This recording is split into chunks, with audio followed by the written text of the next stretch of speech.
Halo soal mistik kembali dan saya Tian Doko di Bermain Jiwa. Video ini saya mau melanjutkan apa yang saya bagikan dengan video sebelumnya tentang tragedi Kanjuruhan. Jadi sebetulnya saya ingin membuat video ini justru sebelum tragedi Kanjuruhan. Begini, ada satu hal yang menarik. Kalau kita perhatikan, karena peristiwa Kanjuruhan terjadi tanggal 1 Oktober dari Kesaktian Pancasila. Dan momen seperti biasa setiap tahun itu langganan isu PKI. Dan sekarang kebetulan ada kejadian yang secara latar belakang permasalahannya itu sama. Nah menariknya, saya menemukan di YouTube itu ada, saya lupa ngamat atau penasihat Kapolri yang mengatakan ada dugaan bahwa ini mungkin ada aktor intelektualnya. Oke? Nah di video ini saya akan coba sampaikan satu hal yang saya dapat dari proses channeling. Satu hal yang buat saya sendiri kadang saya malas membuat video untuk bercerita, tapi momen Kanjuruhan mungkin tepat untuk saya membagikan apa yang saya tahu. Peristiwa tahun 65 itu adalah kerusuhan juga, latar belakang politik, tapi sama, ada kerusuhan dan mengambil banyak korban. Kalau kita bicara tentang hal-hal semacam ini terkesan cocokologi. Tapi sejauh selama ini saya belajar tentang proses mistik, akhirnya saya menyadari bahwa consciousness, kesadaran itu di luar kendali saya. Dan setiap kali proses kelahiran itu hanya dihapus memorinya. Demikian pula realitas kiamat itu hanya menghapus memori dari sebuah peradaban. Maka akhirnya cocokologi itu buat saya satu cara menghubungkan dari banyak pola yang kejadian yang sudah terlewat, karena kita sebagai manusia itu menyusun langkah ke depan, dan tanpa kita tahu pola-pola keterulangan, ini yang dikatakan sejarah selalu berulang. Oke, seperti apa kita akan bahas setelah yang satu ini.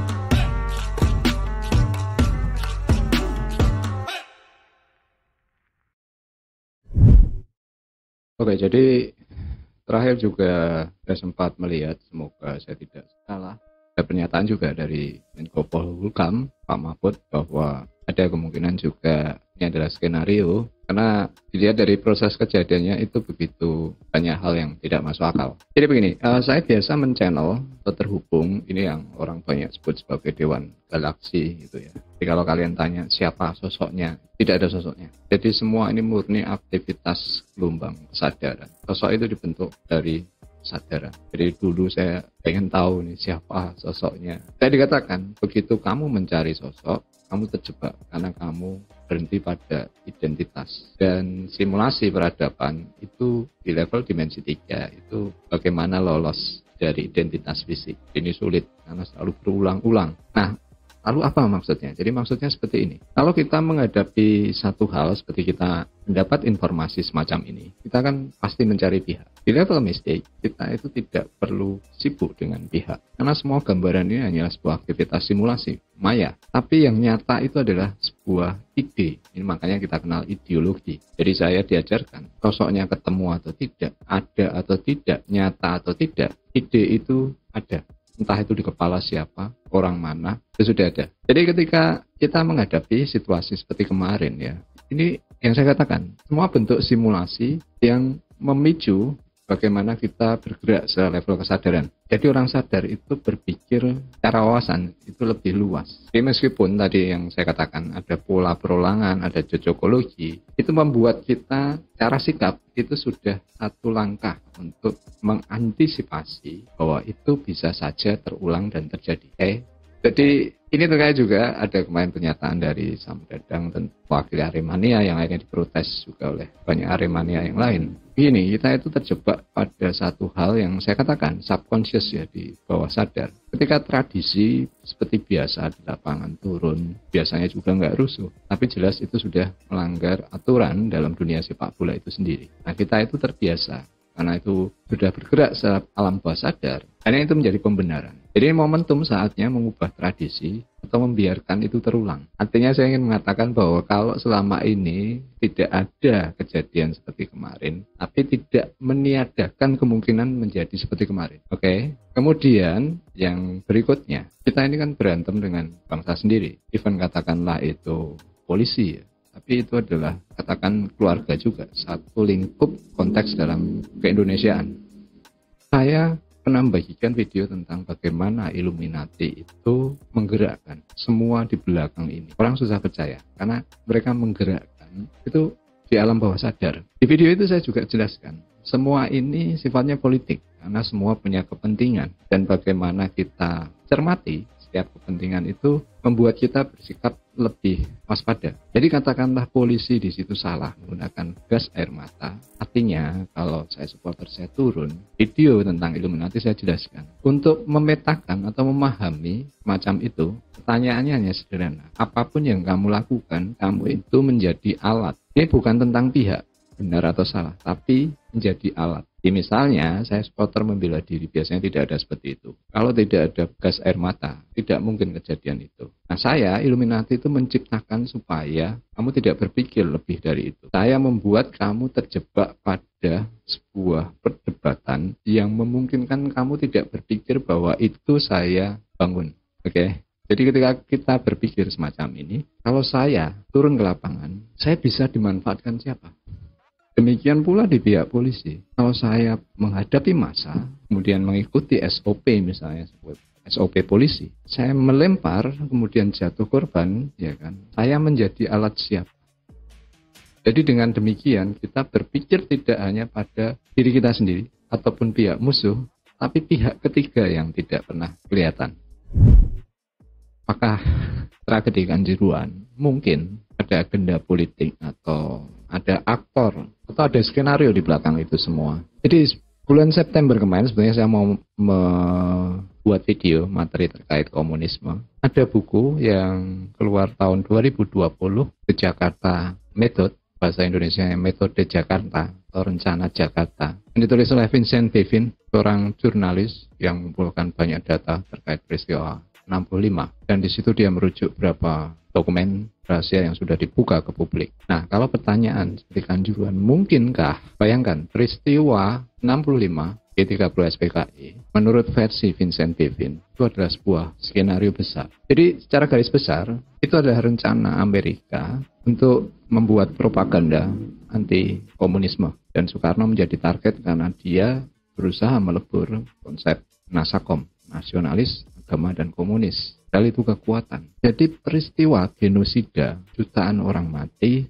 tahun 65 itu skenario yang menurut Vincent Bevin dari berbagai temuannya, kesuksesan peristiwa 65 di Jakarta itu yang kemudian direplikasi, digunakan untuk berbagai skenario politik di negara-negara seperti Amerika Latin dan Afrika untuk menghancurkan blok komunis. Oke, jadi hal yang semacam itu saja sudah ada grand design-nya, sudah ada desain besarnya. Nah, di video-video saya sebelumnya saya cerita bahwa kita akan terus dibuat terpecah pada dua kubu yang saling berseberangan. Kalau konteksnya dulu yang mau diwujudkan Soekarno adalah Nasakom, sekarang tinggal Nas dan A. Jadi ini dua kubu yang dibentuk. Maka media itu setiap kali kalau kita tarik ke belakang membenturkan dua kubu ini. Oke? Kalian bisa lihat video saya tentang sesajen, kemudian tentang masyarakat Dayak. Ini sudah dicicil lah momentum awalnya dari peristiwa Ahok, politik identitas. Dan setiap kali saya mau bercerita itu kadang memang saya sendiri tidak percaya. Karena saya men-channel itu dengan frekuensi yang saya katakan. Pemikirannya seperti Illuminati. Illuminati itu sendiri adalah konsep yang secara spiritualitas tinggi karena berbau pencerahan, tapi diputar balikkan pada satu hal yang menakutkan. Jadi segel-nya di sana. Orang tidak mencari dan rahasianya ada di sana semua. Oke? Nah, jadi skenario secara global, kalian bisa lihat ini adalah momentum percepatan pergeseran dimensi kesadaran. Maka akan dibuat berbagai peristiwa yang memicu ekstremitas ke dalam dua sisi pemikiran. Maka kalian lihat ada banyak peristiwa penembakan, ada kudeta, tambah bencana alam, kemudian isu rasialisme. Jadi ini sengaja dibikin. Jadi kalau mau saya secara sederhana katakan, ada yang di bumi ini, yang level pemikirannya melampaui manusia. Okay? Dan dia terhubung interdimensional. Kalau istilah-istilah dalam mitos dikenal sebagai danyang penjaga. Jadi mereka menyusun skenario untuk mensimulasikan kenaikan dimensi kesadaran, tapi dengan skenario buruk. Kalau kita pikir, jahat sekali. Ya, karena wawasan kesadaran mereka berbeda. Nah, mereka tahu bahwa era spirit kita tidak mati. Jadi dimensi 3 ini adalah batu loncatan untuk mengetahui eksistensi. Maka kalau kalian baca, semua peristiwa itu selalu berulang dengan gambaran latar belakang yang sama. Nah, kita akan berubah secara tatanan mungkin dari mulai 2050 ke atas sampai 2100, di mana ada target cara konsumsi energi kembali lagi full listrik, dan ini akan membuka apa yang dulu Tesla sebut sebagai free energy. Jadi kita menuju transisi ke sana. Perang Rusia dan Ukraina hanya momentum untuk menggeser kebiasaan konsumsi kita pada fosil beralih pada bentuk energi yang lain. Kemudian saya cerita tentang skenario perang dunia 1, 2, 3 yang diungkap oleh Albert Pike, seorang level tinggi dari Freemason, yang sudah memberikan gambaran perang terakhir. Jadi perang yang terakhir ini perang lama, kita butuh stamina, akan ada banyak masalah dari mulai krisis ekonomi, krisis politik, krisis identitas, hubungan, chaos di mana-mana, yang fungsinya apa? Memecah frekuensi menjadi 2 kubu. Ini yang dikatakan kalau tanda-tanda kiamat ya benar. Jadi nanti kita cuma dipisah, kamu yang percaya ini punya realitas yang mengikuti apa yang kamu percaya, kamu yang memilih ini demikian pula sebaliknya. Indonesia itu adalah masuk bagian di mana ini akan ada pergeseran bahwa sekarang Asia itu mulai berkembang cepat dan Indonesia menjadi target karena agama itu kekuatan politik dan mayoritas orang Indonesia itu Muslim, dan bagaimana memanfaatkan agama ini, konteksnya ke sana. Jadi kita tinggal melihat benturan ini antara Nas dan A, atau kembali ketemu apa yang ingin dirangkum oleh Soekarno, menyatukan itu menjadi sebuah paradigma wawasan tentang Pancasila. Sebelum ini kemarin saya mau membuat video tentang Ade Armando. Nah, itu sebuah testing water ya, saya mengetes target masyarakat Indonesia. Jadi kalau kalian perhatikan, kasus Ade Armando itu tidak ada perbedaan pada waktu demonstrasi itu secara misi atau tujuannya. Tapi ternyata itu bisa dipecah dengan identitas. Jadi walaupun kita punya tujuan yang sama, bukti bahwa keberhasilan propaganda ini mampu membuat hal itu terjadi. Ini hal yang sama dengan manipulasi atau propaganda secara agama. Kalau dulu itu kan Islam, Kristen, komunis. Dengan propaganda itu bisa membuat 2 kubu, baik Islam atau Kristen, memusuhi komunis. Tapi propaganda juga bisa mengadu Islam dan Kristen. Dengan demikian semua dalam kontrol. Jadi kita sebenarnya di tengah-tengah momentum untuk memilih frekuensi kita. Maka kalian akan lihat ada sebuah perubahan besar hanya karena satu momentum permasalahan. Kasus kemarin, tragedi Kanjuruhan itu menantang pihak-pihak yang berseberangan. Katakanlah di sini antara supporter dan polisi lah. Dari sisi mana mereka mencoba untuk menemukan solusi masalah? Hanya berhenti di identitas. Apakah kamu seorang polisi dari bagian polisi atau bagian dari supporter itu sendiri? Tapi saya Illuminati mengambil keuntungan dari keduanya. Jadi kalau itu bisa dipelihara, saya suka. Momentum seperti kemarin dengan istilah yang sudah mengorbankan banyak nyawa. Ini sebenarnya waktu. Sudah banyak yang ingin melihat perdamaian, walaupun itu berat ya. Ada beberapa yang garis keras, mungkin susah. Tapi pilihannya apakah kalian ingin melihat bangsa ini kuat atau kalian dijadikan alat. Jadi pernyataan misalnya tentang perdamaian antara supporter, nah belum wayai atau lihat saja nanti waktu ke depan. Nah ini kita terbiasa terjebak dengan konteks waktu ya. Kapan waktu yang tepat kita tidak pernah tahu. Apakah kita putuskan damai sekarang atau biarkan waktu yang mengurai? Keduanya pilihan secara sadar. Hanya saja kalau kita sudah mencoba, apakah itu berhasil atau tidak, sudah mendapat pengalaman. Tapi tanpa ada upaya jelas ke sana, yaitu nanti tinggal diulang lagi. Jadi hal ini yang perlu kita cermati dari wawasan kesadaran kita. Waktu itu keputusan manusia. Hasil itu domain Tuhan. Kalau kita punya perspektif, biarlah Tuhan yang menentukan. Kalian tidak bertindak. Ya ketika itu nanti tidak berubah, ya kalian sendiri yang rugi. Jadi sepenuhnya sepenuhnya langkah keputusan sadar kita itu yang akan merubah realitas. Tidak mungkin realitas itu berubah tanpa ada gerakan dari diri kita sendiri. Nah sekarang, bangsa kita itu penuh masalah dengan, ibaratnya kalau dikatakan mafia di semua bidang. Yang kita hadapi ini adalah mafia. Dan dalam era global, ini sudah lintas perbatasan. Kalau saya cerita tadi yang diungkap Vincent Bevin dengan Jakarta Method, itu saja sudah berapa puluh tahun yang lalu. Bahwa kejadian Jakarta itu adalah sebuah agenda secara internasional. Kita itu di tengah kondisi di mana polisi itu disorot. Dan entah ya, mungkin saya belum menemukan. Beberapa kemarin dari pihak TNI, dari Pangdam, dari Panglima, ada pernyataan untuk permintaan maaf. Ada juga upaya dari mereka yang terlibat secara langsung, TNI melakukan entah itu penendangan atau tindak kekerasan, datang pada korban untuk meminta maaf. Ini upaya yang bagus. Tapi entah apa, saya belum menemukan dari pihak kepolisian, saya belum menemukan bahwa pihak yang langsung di lapangan melakukan hal itu kemudian datang meminta maaf. Dan kita juga ada dalam masalah kemarin terkait kasus Sambo. Dan ketika kita berpikir keterkaitan masalah ini sekedar wawasan. Belum tentu yang saya pikir benar, tapi ketika saya sudah memikirkan hal yang paling tidak mungkin sekalipun, ini membuat kita menjadi semakin waspada, supaya kita tidak dimanfaatkan, itu saja. Jadi level mafia ini sudah internasional. Dan bagaimana kita tetap bergerak, even katakanlah kamu benci sekalipun dengan polisi, kita harus kuat dulu dalam konteks bahwa yaitu orang kita sendiri. Sejelek, seburuk apapun, bagaimana kita cara bersama itu membuat itu lebih baik. Kalau kita bertahan saling menyerang, nah akhirnya nanti ketika saya channeling, saya harus memuji pemikiran dari Illuminati, karena game ini begitu sulit. Oke, jadi bagian akhir dari video ini saya ingin sedikit mengulang apa yang saya sudah singgung di video Kanjuruhan, bahwa kita semua korban dari sebuah sistem. Jadi penjajahan dengan sistem itu beda dengan penjajahan secara fisik.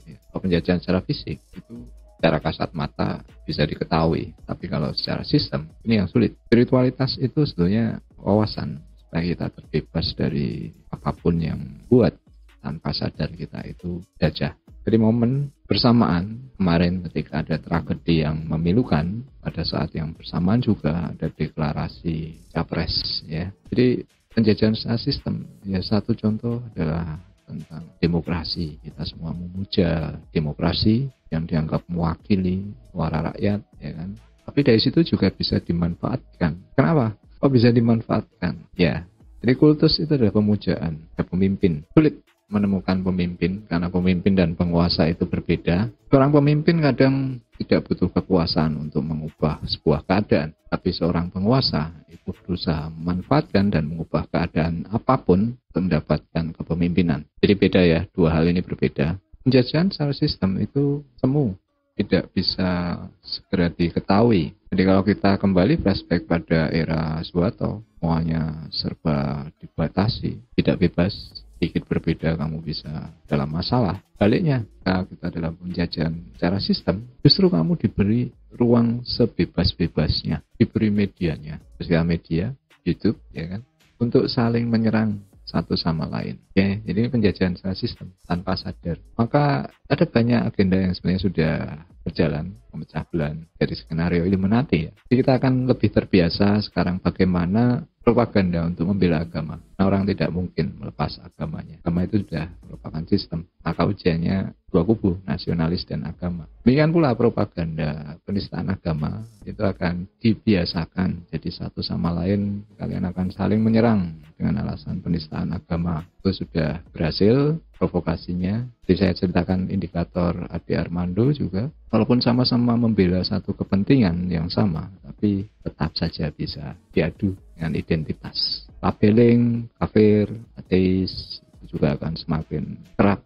Jadi secara sederhana, ya momen 1 Oktober ke depan pada waktu tahun politik, ya akan bisa diulang, tinggal dipanen saja. Apalagi sudah ada sosial media, ketika diprovokasi, orang kita kan sudah terbukti gampang cepat gerakkan dengan berita. Di tahun 65 juga ada bentuk propaganda ini yang disebut oleh Vincent Bevin dalam The Jakarta Method ada istilah siapapun negara dengan blok komunis akan dijakartakan. Ada beberapa foto yang situ di bukunya negara lain, padahal di Amerika Latin ada coretan di tembok tulisan Jakarta. Oke, hanya ini saja yang bisa saya sampaikan. Momen yang paling pas sekarang ini jika ada suatu peristiwa, katakanlah itu sangat-sangat memilukan, tapi kita tidak bisa mengubah apa yang sudah terjadi. Nah, menurut ego saling menyalahkan, yang jelas kita bisa mengubah ke depan. Jadi momentum ini mungkin pas untuk berdamai karena indikator bahwa kita dipecah belah itu sudah sering kita lihat. Kalau kita mau bertahan, ya bagaimana kita mengeliminir secara sadar potensi-potensi di mana nanti banyak kejadian yang dulu sudah terjadi akan terulang. Sampai di sini dulu. Kalau kalian suka, silahkan berikan like, berikan komentar. Kita akan ketemu di video selanjutnya. Terima kasih. Selamat bermeditasi, selamat bermain jiwa.